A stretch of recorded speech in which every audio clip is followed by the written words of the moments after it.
Greetings from the city of brotherly love. I am Fernando Mendez, host of the Roundtable. We invite you to listen to our discussion of the themes of the day when we bring you regional, national, and international news.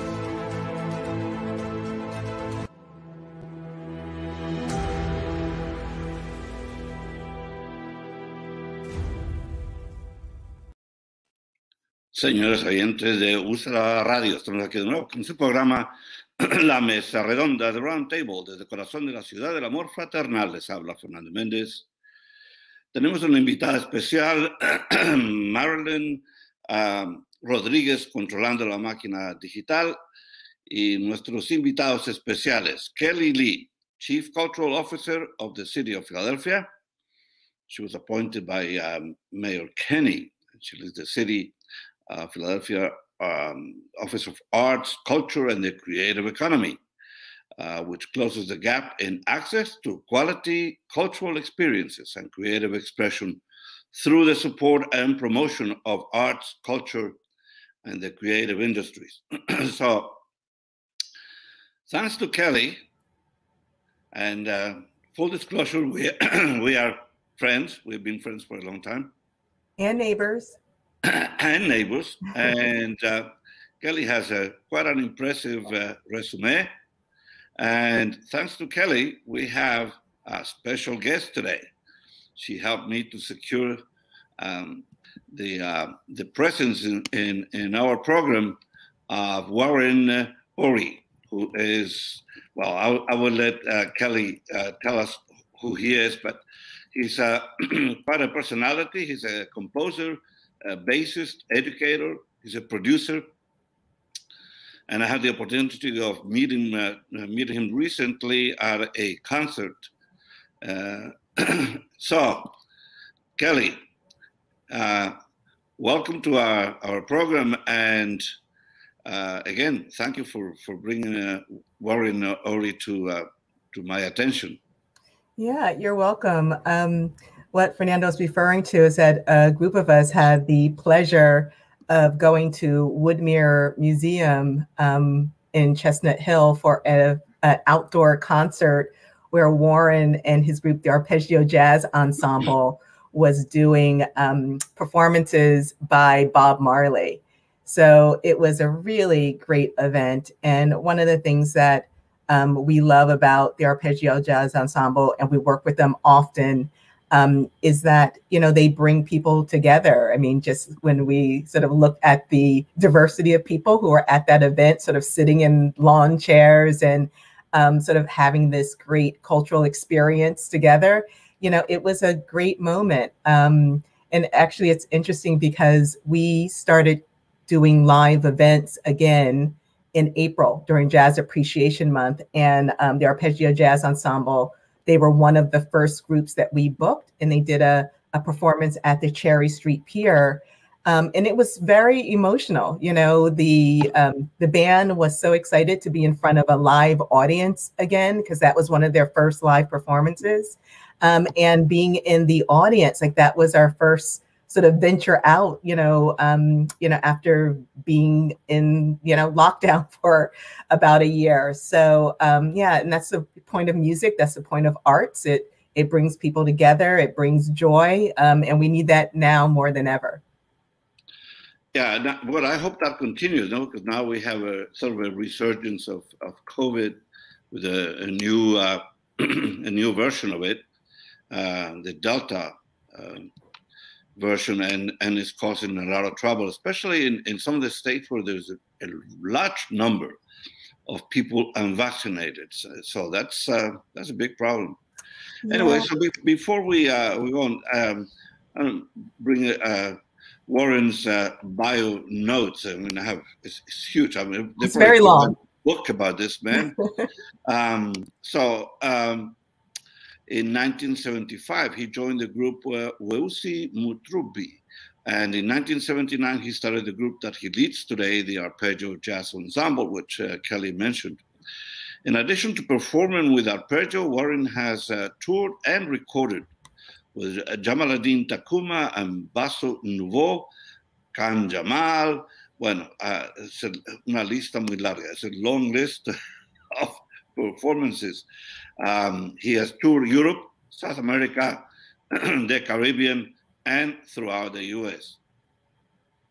Not only does he perform on stage, Warren is also busy behind the scenes, composing and producing.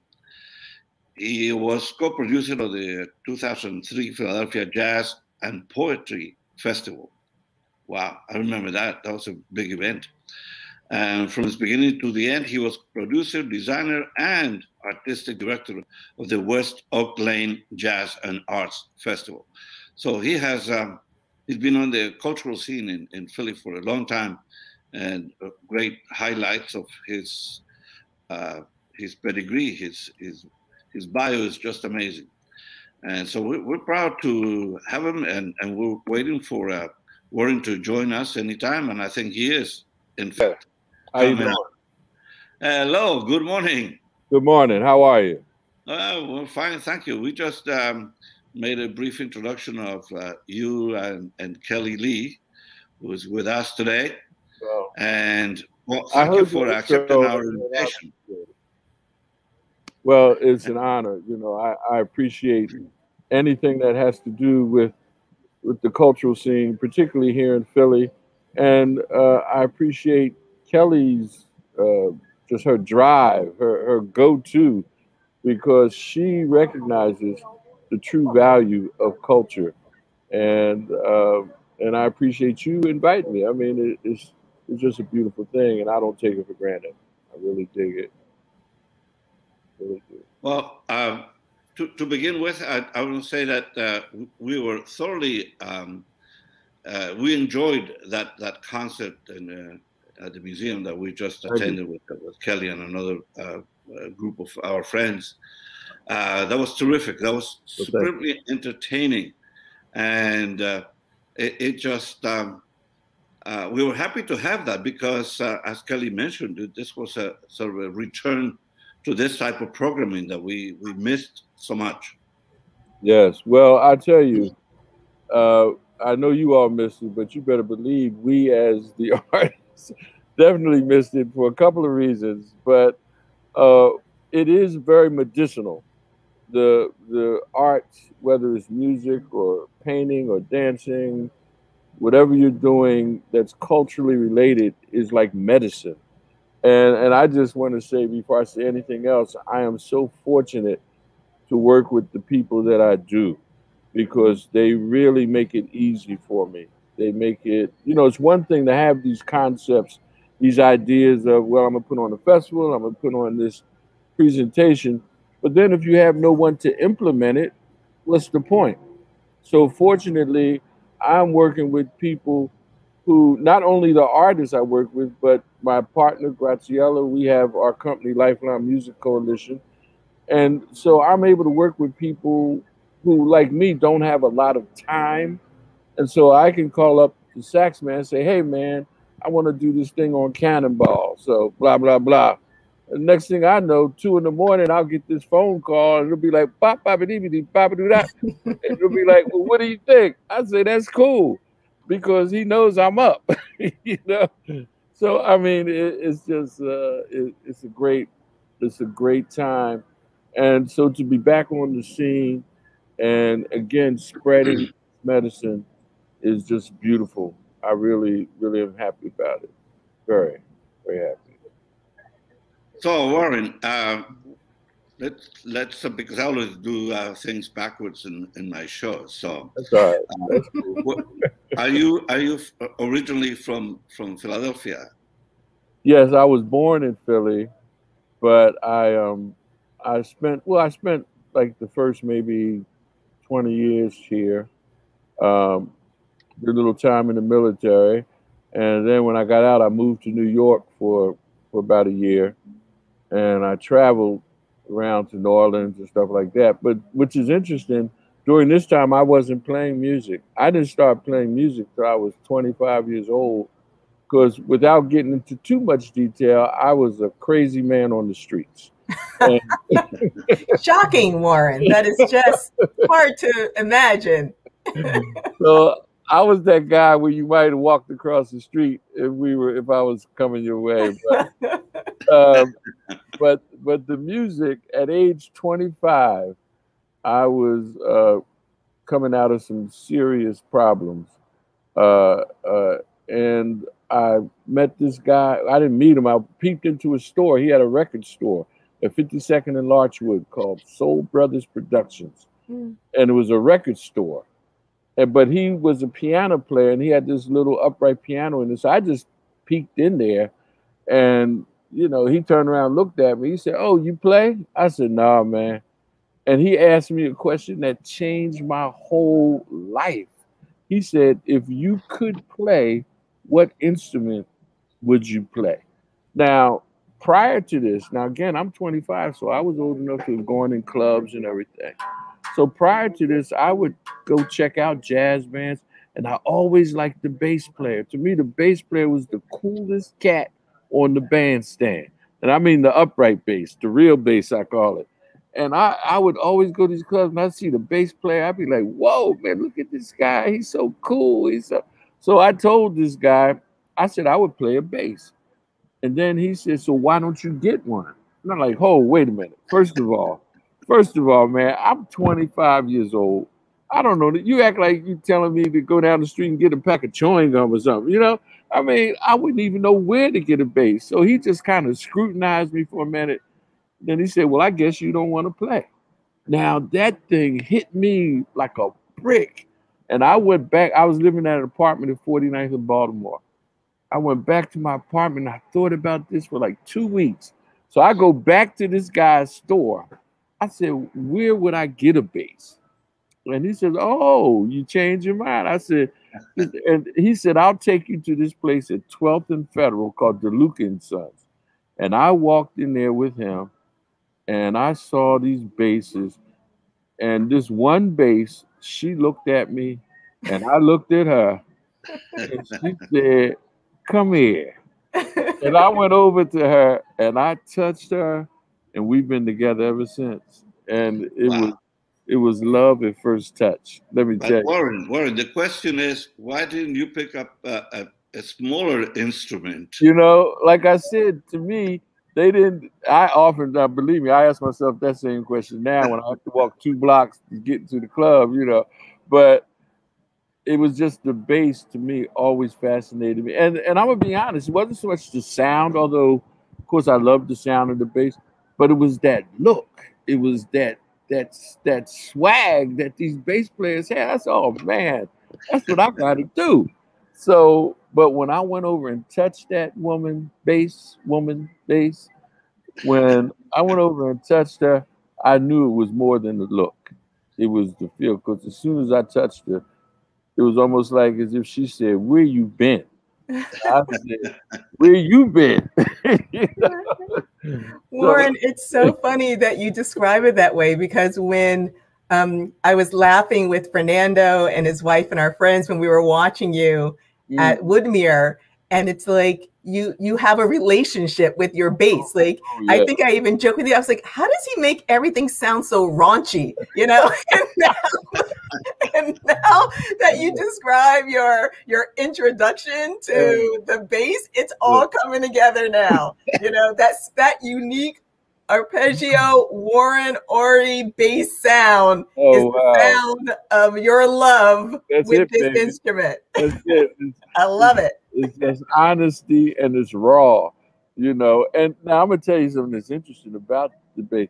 My bass, see, because like I said, I didn't go to school, like music school early on, so I didn't know what a bass was really supposed to be like. It turns out the bass I have what they call a very high action, which means the strings are very high from the fingerboard, which makes it very difficult to play. But I didn't know that. You know, to me, I thought that's how it's supposed to be. So I'm playing, it's like running with weights on, you know. I'm playing this bass. So now when I go to jam sessions and cats, you know, when you had a jam session, the other people jamming can play on your instrument. And I've had bass players say, man, I can't play this. I can't. And I had one bass player, Mike Boone, a good friend of mine, a great Philly bass player. He said, man, I could do the limbo under those strings, man. He said, how do you play this? And I said, hey man, this is what I learned on, you know. So and I had a situation once at the North Sea Jazz Festival when it was in The Hague in Holland. So like at the North Sea Festival, it's a great festival, you know, everybody's playing. But at the end of the festival each night, that's when the party starts. So we all stayed in this place called the Congress Hotel. And in the basement of the hotel, that's when the jam sessions would be all night long of all the musicians. It was, you know, Wynton, and that time Max Roach was living, Wayne, so everybody. So it was this Russian bass player. They were all trying to use his bass, but he was the only one that could play it. He says, no one can play my bass. My action is too high. No one can play it. I said, man, let me see something here. He said, oh, you cannot play this bass. I grabbed his bass. I said, oh, come on, man. He says, I do not believe it. You are. So I'm really fortunate that I learned on a bass that I didn't realize the action was so high, because it gives me a good sound, a real strong, like a Charlie Mingus heavy sound. You know, I like the presence of a bass. I don't like to see basses when it looks like the guy is playing pantomime. You know, I got to hear it and feel it. Well, now I'm with Kelly. Now I understand your relationship with bass. So, Warren, I hate to do this, but we're going to take a brief pause here en Usa la Radio. Les habla Fernando Méndez. Tenemos un invitado especial, don Warren Ory, y Kelly D. Nos acompaña en el día de hoy. Regresamos en un momento.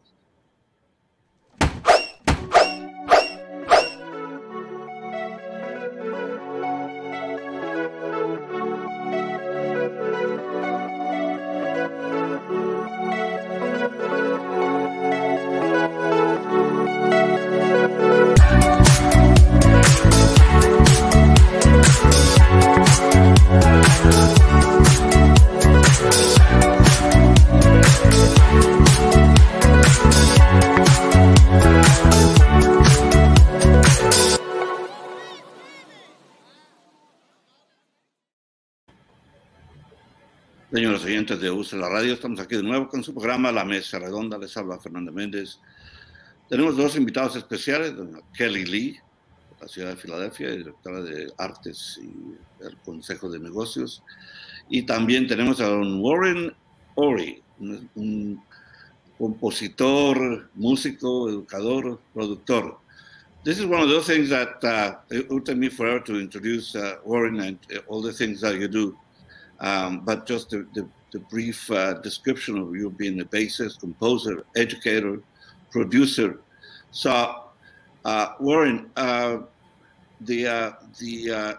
aspect of education is so important, and it's in this country, music education has been neglected along with many other things. So, how did you get into that aspect of the music? Well, I found that it's a very important element, and when I say music education, I don't necessarily just mean teaching you an A minor from an A sharp, or I mean education about music itself, about the impact of music, and the many misinformation that we get about our music, particularly our jazz music. To me, jazz music is a very special type of music, a very special genre. Although I believe music is a big house with a lot of rooms, I really like that room of jazz. And unfortunately, jazz music gets a lot of inaccurate statements about it, not only from where it came from, but about who is responsible for making it what it is. And so I find it is very important to educate not only the young people, but older people about the history of our music, about how important it is, about the significant role it has played, and particularly a lot of the African American contributors to the music have been brushed aside. I mean, even what they tried to do with Chet Baker and Miles Davis. Miles Davis was on the scene for many years, and then when Chet Baker hit the scene, they act like, oh, we haven't heard any trumpet players before Chet Baker, and that was ridiculous. So what I do is just straighten things out, I would say. You know, because I don't necessarily teach a person how to play the bass because, to be honest, I can't, because I learned to play the bass based on my passion, based on my desire. That's nothing I could teach someone. The only thing I would say about the music education is informing people about the true nature of the music and the power of the music. Music is such a powerful force. You can make love or war to music, believe me. And you know, even when I was in the military, there'd be certain drum rolls that would get you, you know, you be ready to put the bullets in your rifle and hit that line. And of course, with romance, if you got the right music on and you with somebody, you in for a good night. You know what I mean? So it's like uh, I believe in music education beyond the theory. I believe in music education as educating about the power and telling the truths about music and what it can do for you.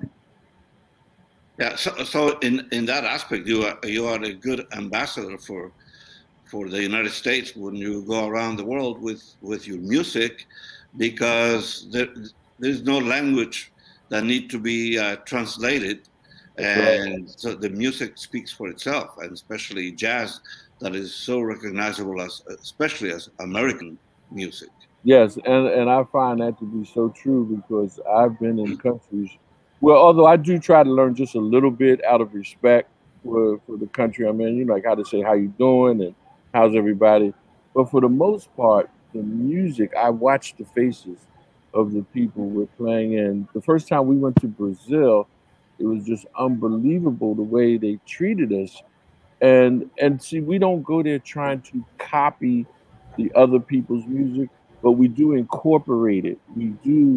Uh, we do acknowledge that this particular culture's music has also had an influence on us. And so you'll hear from, if you listen to some of our CDs, you'll hear us where we'll do something that has a flavor of another country based on the influence it had on us. And I see music. I remember a situation once where I think it was the New York Philharmonic went to North Korea. I mean, one of our most, you know, distant relationships that we have with any other country. And but when the New York Philharmonic went to North Korea, things were cool, even though the Korean politicians and even some of the American politicians didn't push that. When they got there, when they played their music, it just brought people together. And I find that to be, I used to do a program at the Community Education Center where I would have interdisciplinary. So I had this one program where I had this harpist, this Italian classical harpist. And I called her, I said, look, man, look, baby, I'm gonna put you with this group called Umka and the Afro, you know. And I heard her like, you know, anxiety over the phone. She was like, oh, really? And so I called Umka. I said, Umka, I'm gonna have this Italian harpist play with your group. And I heard him say, oh yeah. I said, yeah. So anyway, I had their numbers, they exchanged their numbers. I get this call. Gloria is the young lady's name, the Italian harpist. Gloria called me and said, Warren, I met Umka's wife and she gave me this best recipe and blah, blah, blah. Umka calls me and says, man, I didn't know the harp could do all of that stuff and blah, blah. So it not only brought the music together, but the culture. But the caveat was when we did the concert, which was great, we had a reception. And at this reception, there's these people that came to see Gloria, you know, primarily white, older, conservative people who like classical music. And then the people who came to see Umka with the locks and the, you know, and so now they're up at this reception and I see this one image where this short little, I guess she was an Italian lady, talking to this big tall dude with dreadlocks, and they're drinking wine, talking to each other. So you see, to me, that's the power of the music, bringing these cultures, bringing people together forgetting all of that nonsense that we've been conditioned to believe, and bringing people together as people enjoying the same thing. And I think that's invaluable. Very invaluable. One of the things that I think is really exciting about watching Arpeggio, and Fernando, we saw this, when we saw him at Woodmere, is, before your introduction of a song isn't just the name of the song and who wrote the song. You, like you said, you set the record straight and you give us the history of the song. And I remember years ago, Warren, seeing you at Zanzibar Blue when it was on Spruce Street in the early 90s. So right. aging myself here. And that was the first time I ever heard of a place called Bahia. You were introducing a song and you had just come back, I think, from Brazil. And you were sort of like infusing like your jazz with all of this new music. And you talked about it in such a way that I'm sure everyone at, Zanzibar Blue, felt like I did. It's like, you gave us an image of what this place could be from your introduction. And then we felt it through your music. So I think, in terms of education, it's not just about the notes. It's about, the other things that music is and how it brings people together. And you do that with your sound and with your words. Thank you. I mean, I can't say enough how important that is, because if we just concentrate on notes, we're really missing the big picture. Yeah. But one of the things that I tell people now, I don't really play notes. I play sound. I play the sound, so where some cats will play the note A, I'll play the sound of A, because it gives me a lot more room to navigate. And I think, a lot of times in the audience, people don't care if you're playing an A or B flat. It's not that big of a deal, but they want to feel you, man. They want to. I'll never forget, this one cat came up to us one time. I think we were in Richmond, Virginia. This one cat came up. He says, "Man, you make me want to pray." I said, "What?" So, I mean, I'm like, wow, okay, that's a new one. You brought religion. Yeah, you know what I mean? But it is all very spiritual. It is all very spiritual. And this is why one of my favorite artists is John Coltrane. Not because he's a quote unquote jazz musician, but his music is very spiritual. Very spiritual. And to me, that's what the music is. It just goes inside and dances with your soul. And it's a feeling that it's hard to even describe. Something, and like I say, when I first touched that bass, my baby, when I first touched her at that DeLuca's store, I knew right then my life was going to change. Because I'm telling you, I was a real pirate, and my life was going to change. And even some of the pirates that I was hanging with, when I came home with this bass, they were looking at me like, "Man, what are you doing?" I said, "Man, I'm going to play the bass." They said, "Oh, man, get out of here." And this one guy, his name was Moose, I used to hang with. Moose said, "Okay," they used to call me Butch. He said, "Butch, okay, between me and you, what are you really planning on doing with this bass?" He thought I had some scheme going on. I said, "No, man." I said, "No, I'm going to play the bass." He said, "Come on, man. What are you really?" He couldn't believe it, and years and years later, fortunately, some of those same pirates who became a little more sane, I would see them at my concerts, and they would just look at me and shake their head. They said, "Man, I don't believe you really did this," And to me, I'm telling you, to this day, and it's been, maybe 40 years or so I've been playing, 30, 35 years. To this day, I still can't believe it. This is why when I grab that woman and I'm holding her and plucking her, I'm still like, "Oh, thank you, thank you, thank you." I'm so grateful. I'm so grateful because I can't believe I'm doing this. I can't. Some of the same people that I used to go see are now either they're playing in my band or I play in their. It's crazy. I had, Sam Reed. Unfortunately, he just died a little while ago. Who was a Philly icon. He used to run He used to conduct the band at the Uptown Theater. So where all of the greats would come in. Sam Reed was a big cat. Now, I used to go to the Uptown to watch these shows. I was 15, again, crazy. I'm sitting in the audience just making all kinds of noise. We're drinking wine and acting foolish.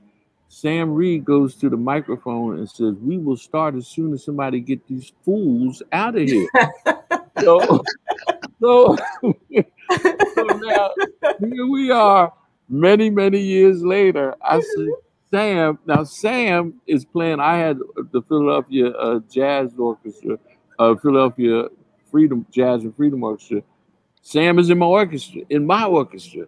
I said, Sam, I don't know if you remember, but I'm one of those fools that you said we'll start. He said, get out of here. And me and Sam became so tight, and we always laugh about that, you know. But again, the power of music, and what I tell, because I go to a lot of prisons now and talk to the young people, never say what you can't do or what won't happen. You know, you can never say that. Well, thank you for that story. Very, very interesting, amusing. We're going to take another quick pause here in Usa la Radio. Les habla Fernando Méndez. Warren Ory es our guest today, and Kelly Lee nos acompaña también. Regresamos en un momento.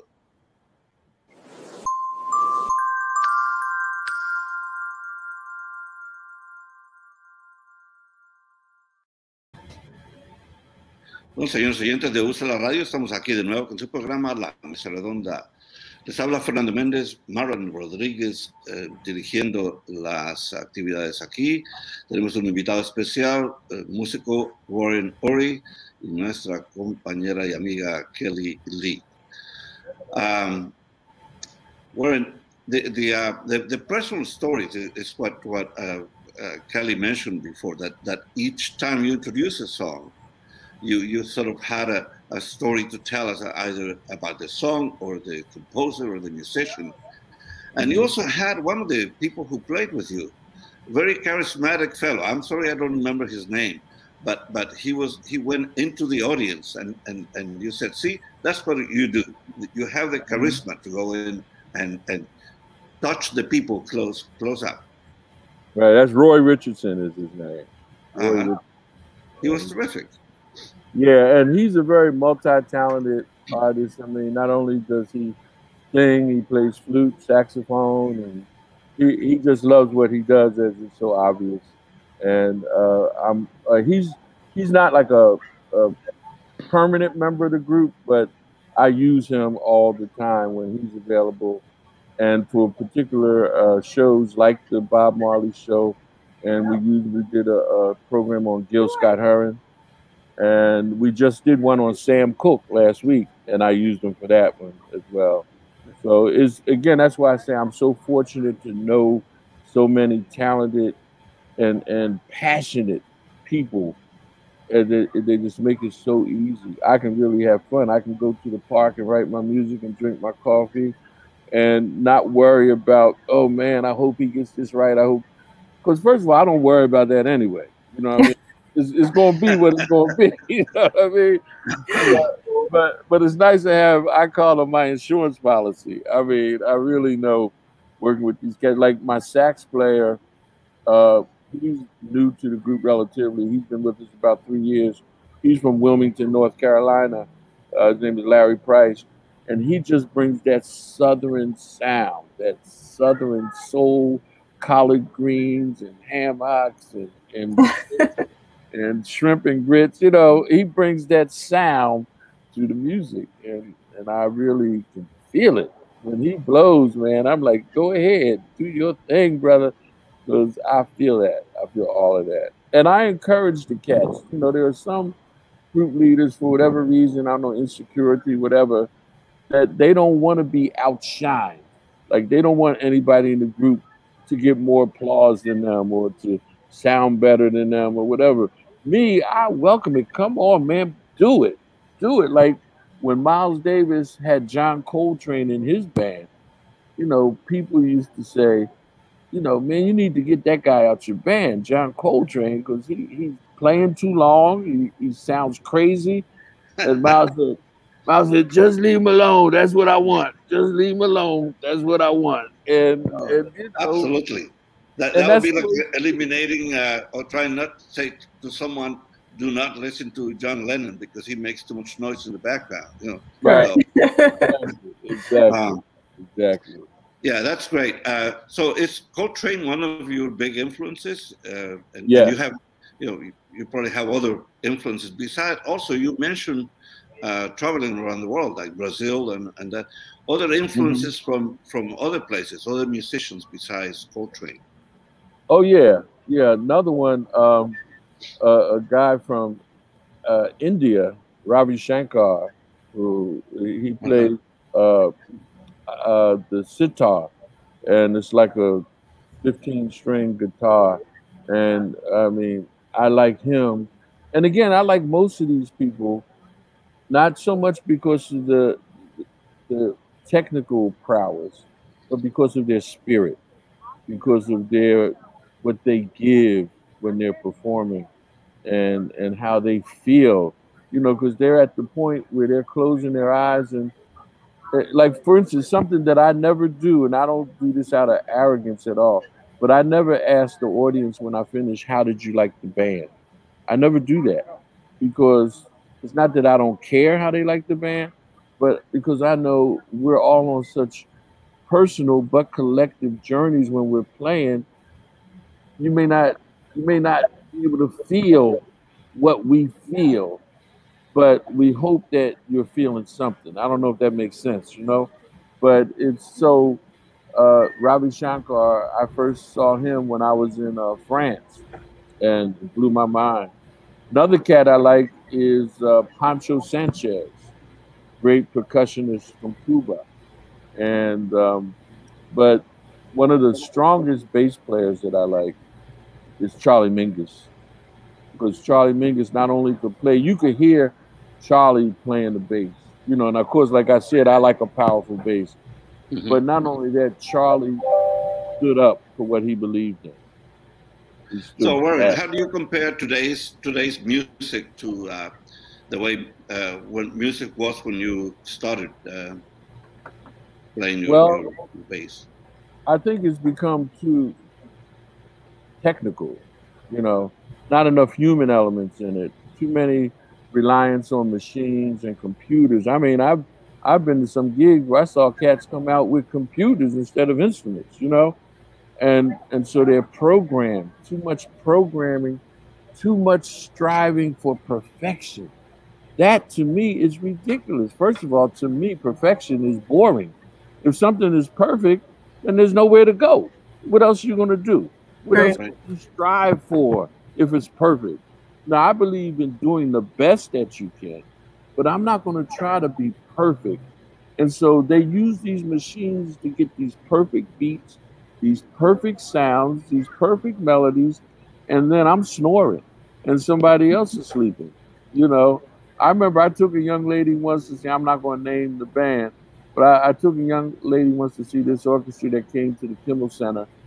And, you know, to me as a musician, I'm listening to them. I'm like, okay, these cats, they're cool. I mean, I wasn't jumping out my seat. I'm like, they're cool. And I asked her, well, what did you think? She said, well, we could have heard this on the CD. I mean, they had no kind of emotion. They got up to the mic and stood like zombies and played perfectly and sat down perfectly. They even sat down perfect. I'm like, dang, man, somebody trip or something. Oh, so I just feel there's too much striving for perfection and too much reliance on machinery and technology instead of something coming from the heart. And it's okay to make a mistake. It's okay to make a so-called mistake, because back in the day, and I know we even do it now, we'll turn that mistake into something real slick. You know, we just make it work another kind of way. So yeah, jazz always feels like that. To me, jazz always feels that, as you say, you're sort of moving with the spirit and not so much about the notes on the page. You just want to keep going with whatever you feel. That's right. And but you got to have courage to do that. And you got to be with courageous people who are willing to do it. You know, I've been with people who were supposed to be real top notch, famous, and for whatever reason they're in my band for that particular time. And I say, okay, let's just do something in D. And they'll say, what? I say, let's just play in D, man. Well, what do you want to play? Well, what do you? And I'm like, oh man, come on, you know, just blow, baby, just blow, you know. And you know, when it works well. You know, I did this thing once, another interdisciplinary thing with this young lady named Dee Wu, who was a very famous classical pianist, and I met her in Switzerland. And so we would start, because we started meeting at different places around the world, and we started this little friendly thing where I said, well, she would say, well, Warren, can you play Chopin? And I said, can you play Thelonious Monk? You know, so we would have this thing going. So at the University of the Arts in 2010, our challenge came to a head where I challenged her to play some John Coltrane and some Thelonious Monk, and we called it a jazzical concert. And so, you know, when we did Thelonious Monk stuff, we were rehearsing at her place in New York. So I put out the Thelonious Monk tunes. She had no problem because Thelonious Monk would write 9,000 notes. And, you know, as a classical musician, she was all for it. She said, oh, yes. So she was like, Ram. Then I brought out this John Coltrane composition called Impressions, which was just based in D minor, a modal thing. She said, well, what do you want me to play, Warren? I said, well, baby, we're playing in D minor and then just go up to E flat. And she said, but what do you want me to play? And she started getting a little upset. I said, come on, baby, relax. It's cool. Just and so I just saw her a couple of weeks ago, and we laugh about it now. It really bothered her because she had been trained, and that's another term that I don't like.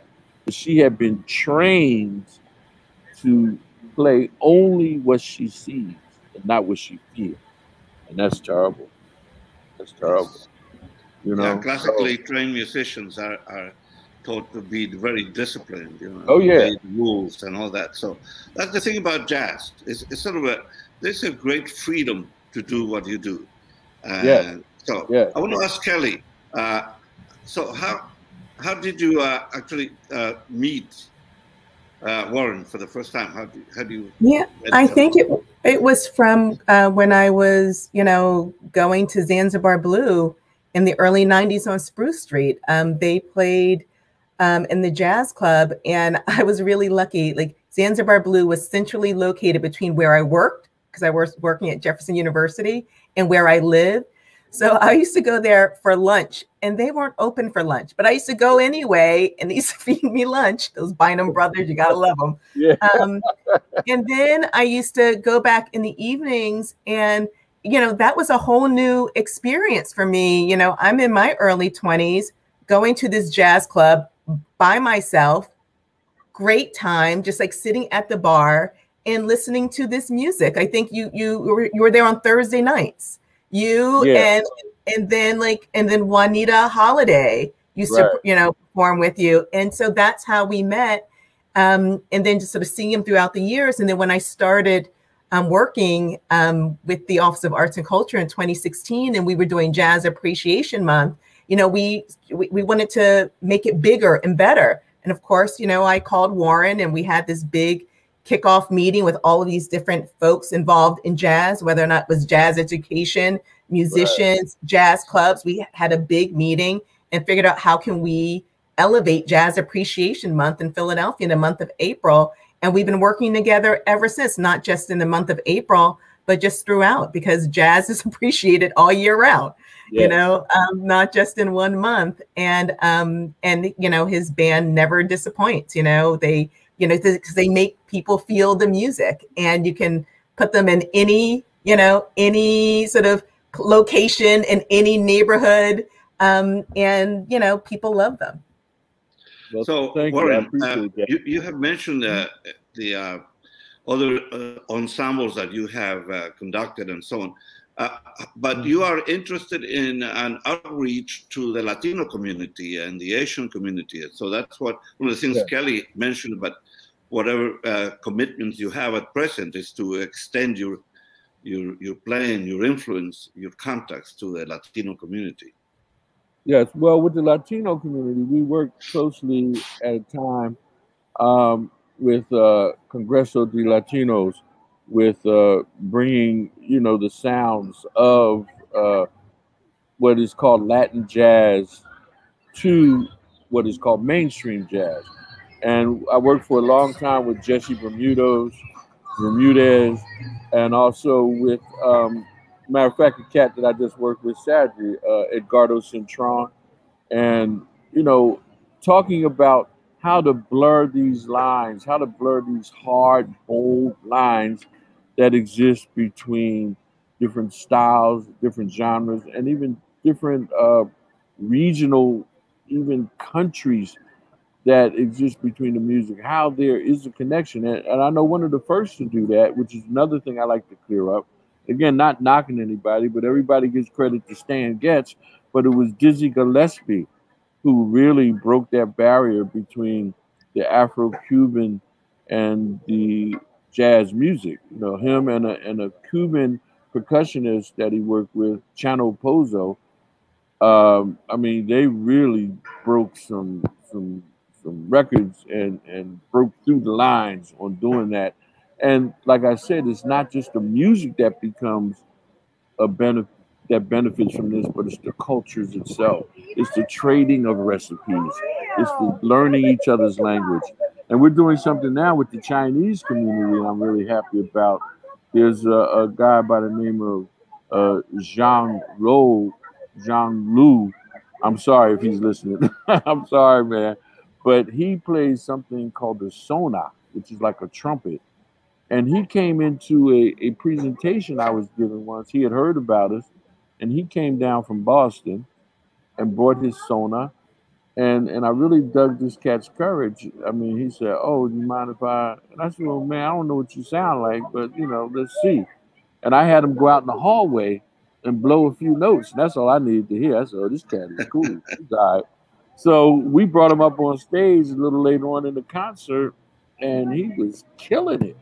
So we found out because a number of the Asian community was there, and we found out this cat was a big deal in China. Like he was like almost like Wayne Shorter or Wynton Marsalis. And so they said, "Oh yeah, well tomorrow he's playing in New York with Yo-Yo Ma." And I'm like, "Okay, this is that kind of cat." Okay. So I invited him to be the featured artist on a jazz festival that we produce, my company Lifeline Music. It's called the Philadelphia Jazz and Soul Festival, and this year we call it the Philadelphia Undefeated Jazz Festival. And so he's going to be our special guest on this festival, and it blew his mind because I had him come out to Woodmere, um, just the museum that you and Kelly were at. I had him come out when we did a blues show. We did a show on the blues, B.B. King and Muddy Waters and these people. And he said, "Well, man, can I?" He said, "Do we need to rehearse?" I said, "No, man, just come on out and blow your thing, man." And he was a little nervous, but he came out and see, we encouraged him. We said, "Come on, man, do it, do it." And he was blowing, and his family was there. And I mean, everybody had such a good time. And so he said he enjoyed the fact that we're making the music less scientific for him and more enjoyable. And I was glad to hear that. So, Warren, when and where is this Undefeated Jazz Festival going to take place? It'll be October the 2nd, and it'll be at a new venue. Normally, we have our festival out in the street, but because things are so back and forth, we couldn't get the street closed, and I'm not sure I even wanted it to because I knew it could change at the last minute. So we're doing it indoors at a place called South Side, which is owned by the Bynum brothers that Kelly was talking about, who own the Club South. Well, next door, they have a place called South Side, which is an event space now. It's for events and catering. So we will be having it there. It's at 1401 Mount Vernon Street, and it'll be from 12 o'clock to 6 p.m. and it's absolutely free. And we have the Odin Pope Trio also on board, and we're going to do a tribute to the guy I mentioned at the Uptown who said, "Get these fools out of here." Sam Reeves. We're going to do a tribute to Sam Reeves. Sam Reeves had a jam session going every Sunday at this place called the Top Shelf. So we're going to do a jam session in honor of him at this. And then as well as featuring Yaji Go from China. And already, you know, we're told that all of this information is already all over China. And we've been invited to possibly come to China, of course, based on how the restrictions are and stuff, in November. So that's excellent. Well, we'll promote it here. Well, thank you. Delighted to promote your event. But see, but in order for me to do that, you have to come back. Well, listen, you're such a gracious host, man. How could I not? You know, I appreciate it. I really do. Yes, absolutely. We need at least another hour or two or a month to talk about everything that you do. So, well, I want to thank you very much for coming to our show. And Kelly, you have any last minute comments about Warren's music? Well, I guess my last minute comment would be, you know, go support live arts performances in Philadelphia. You know, the arts really had a hard time over COVID. They lost about $1 million a day, and that's a real number, a total of $371 million. So whenever you see a live performance, go pay for it. But for those who can't pay for a live performance, go to creativephl.org. On our website, we have an access calendar, and it has free cultural events. And events like when we pay the Arpeggio Jazz Ensemble to do programming in neighborhoods and communities, those are the types of events that are on that calendar, because we just want to close the gap to access to wonderful music like the kind that Warren is producing every day. So support live arts, go out to see live arts, overpay for live arts. It is so important to Philadelphia. It's so important to, you know, our artists and musicians in Philadelphia. They're a huge part of our economy. They're a huge part of our community, you know, and they bring joy and love. So let's support them. Yes. Right. Well, let me just say thank you. And Kelly, thank you for this introduction to Fernando. I really enjoyed it. And thank you for your support, Kelly, for us. We don't take Thank you both for coming on our show. Señores oyentes de Usa la Radio, se despide Fernando Méndez. Kelly Lee nos acompañó el día de hoy en una entrevista con el músico, compositor, educador Warren Ory. Muchas gracias por su sintonía. Los esperamos hasta la próxima. Greetings from the city of brotherly love. I am Fernando Méndez, host of the Roundtable. We invite you to listen to our discussion of the themes of the day when we bring you regional, national, and international news.